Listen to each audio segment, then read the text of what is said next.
যাদের নিজের গায়েই কালি, তারা আবার অন্যজনের গায়ে সামান্য ধুলো লেগেছে কি লাগেনি সে নিয়ে বিচার করতে যায়। সো হ্যালো এভরিওয়ান, আমার নতুন একটি ভিডিওতে সবাইকে স্বাগত। সকাল থেকে সকালে ঘুম থেকে ওঠার পর রাতে শুতে যাওয়ার আগে পর্যন্ত নানান চিন্তা মাথার মধ্যে ঘোরে। কোথা থেকে কি হবে, কি করলে কোনটা ভালো হবে, মায়ের কি দরকার, ভাইয়ের কি দরকার, এই নিয়েই দিনটা কেটে যায়। বলি, আপনারা সময় পান কোথা থেকে? কার বাড়িতে কী হচ্ছে, কে এলো, কে গেল, কে খেলো, এইসব নিয়ে তো ভাবার।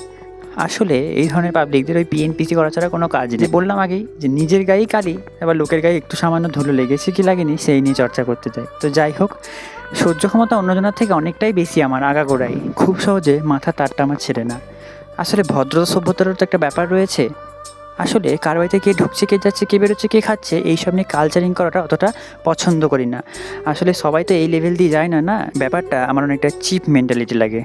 আর আমরা যদি আবার সেই সব নিয়ে আলোচনা করতে বসি, সেই কালচারিংগুলো করতে বসি, দেখা যাবে যে দুখানা শরৎ রচনাবলী হয়ে যাবে আস্ত।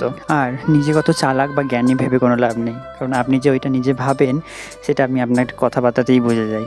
তো যাই হোক, আজকে আমার ইচ্ছা করছিল খুব একটু মালপোয়া খাবো আর বানাবো, তাই বাড়িতেই আমি বানিয়ে ফেললাম। আর এইসব টুকটাক রান্না তো আমি পছন্দ করি করতে, তাই আমি নিজেই করে ফেলেছিলাম আর এইভাবে সুন্দর করে একটু সাজিয়েও নিয়েছিলাম।